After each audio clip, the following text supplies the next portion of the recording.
जो मुस्लिम लीग नून है और पीपल्स पार्टी है, पांचवा सेशन था कल इनकी मीटिंग्स का, जिसके बाद ये फैसला हुआ कि जी अब हम जो हमारे नंबर्स हैं वो मिलकर पूरे हो जाएंगे और मिलकर अवाम की मुश्किलात को हल करेंगे, मुल्क को मसाइल से निकालेंगे।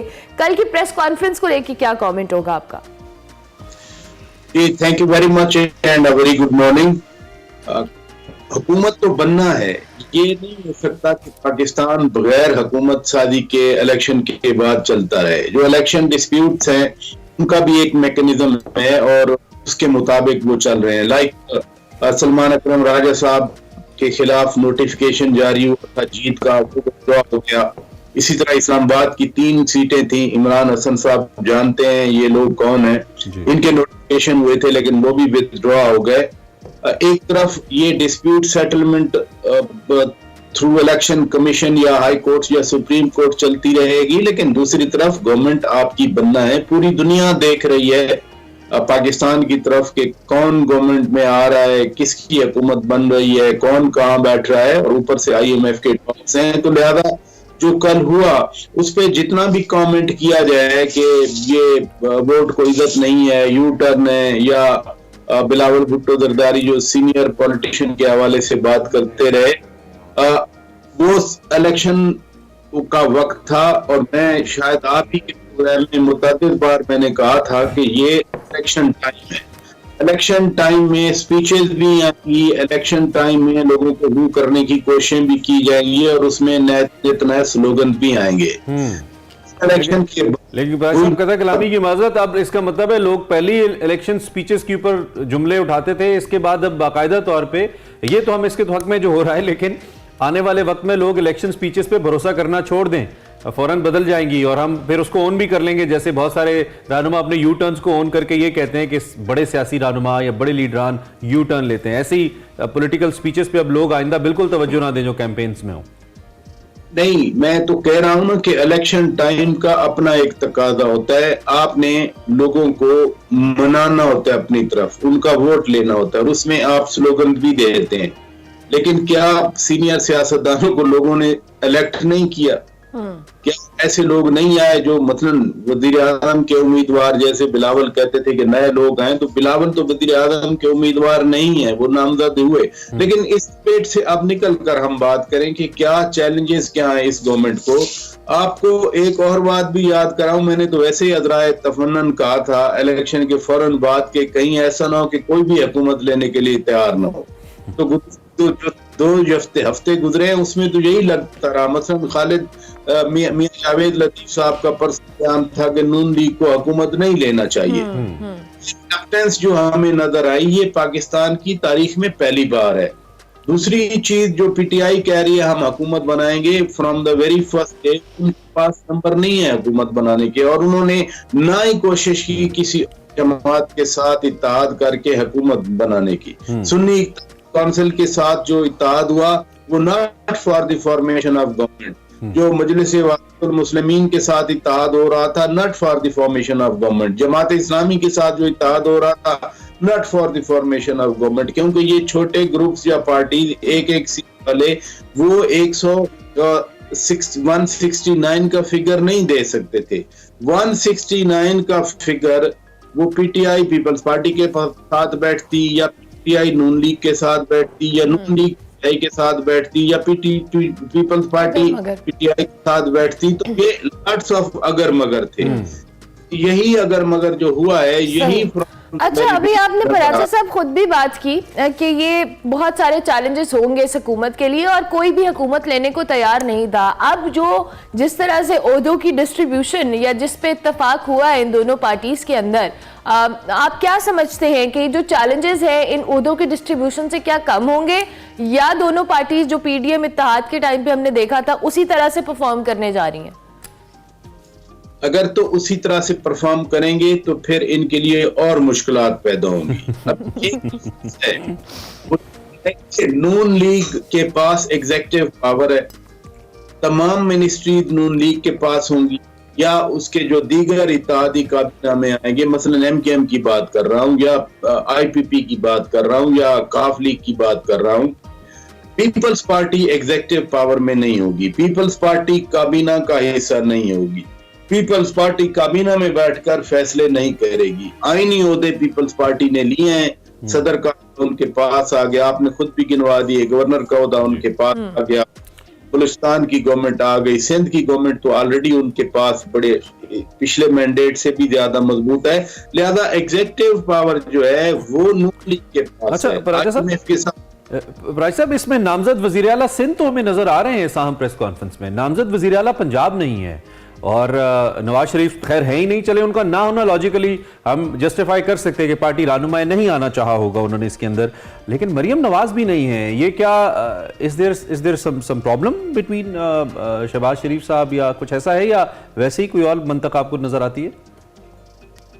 नंबर 1 के ये जो लोग नजर आए, ये बाकायदा उनकी लीडरशिप ने कमेटी बनाई हुई थी कि नून लीग की तरफ से ये लोग कमेटी में होंगे और पीपल्स पार्टी की तरफ से ये लोग कमेटी में होंगे, और उसमें सैयद मुराद अली शाह साहब और चौधरी कमरुज़्ज़मान कायरा और दीगर ये बाय चॉइस नहीं आके बैठे, बल्कि बाय पार्टी डिसीजन के वो आके बैठे और कमेटी का जो सेशन 6 सेशन हुए वो कमेटी में बैठते रहे। मरियम नवाज शरीफ साहिबा तो अपनी फॉर्मेशन ऑफ गवर्नमेंट की एफर्ट में है, उनके साथ रोजाना लोग आके मिल रहे हैं। इमेजिन के वो 6-6 घंटे इस कमेटी के इजलास में बैठी, फर्ज किया तो उनका अपना जो नंबर पूरा करना था वो भी एक बड़ा चैलेंज था, अब वो नंबर पूरा हो चुका।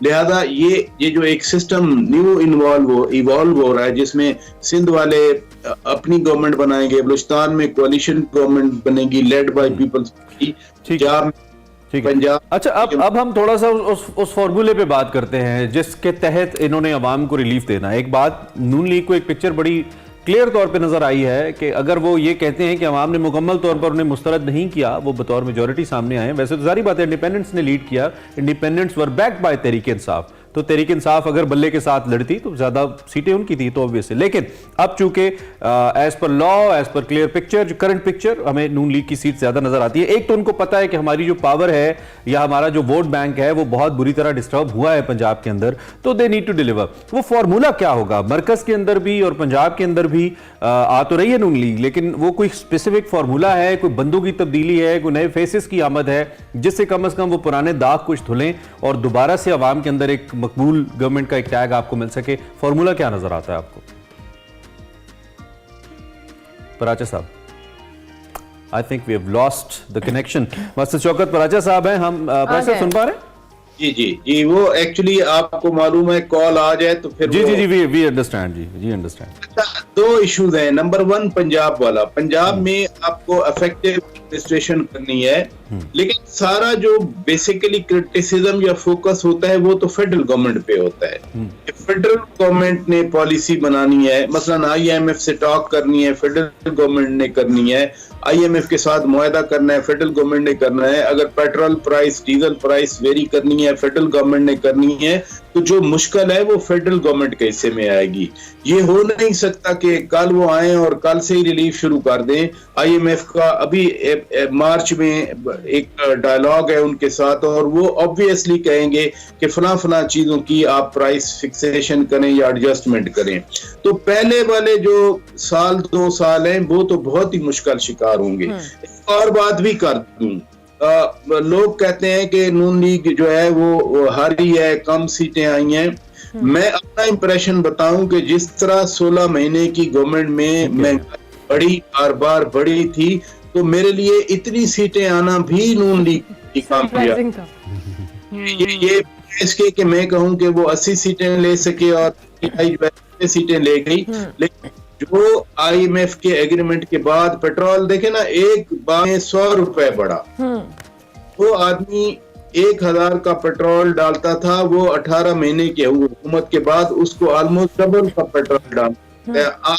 हम सब लोग इस फेज से गुजरे हैं, लेकिन इसके बावजूद भी वो पंजाब की गवर्नमेंट ले रहे हैं, तो मेरा ख्याल है उनकी सबसे बड़ी कामयाबी है। और अगले 3 साल जो हैं वो 2.5-3 साल मुश्किलात होंगे। अगर रिफॉर्म्स वाकई हो गई, उस ट्रैक पे चल पड़े, तो फिर उसके बाद थोड़ा हो सकता है। वही अगर मगर वाली बात है ना पराजा साहब, और जैसा आपने खुद कहा कि सरप्राइजिंग है, और ये जो इत्तेहाद होने जा रहा है, हम बहुत सारे तज्जियाकार इस पे कह रहे हैं कि जी पीडीएम इत्तेहाद 2 होने वाला है, क्योंकि ऑलरेडी इतने ज्यादा चैलेंजेस है और अगर जरा सी भी ऊंच नीच होगी तो मामलात फिर जाहिर है ब्लेम गेम वाला सिलसिला शुरू हो जाएगा।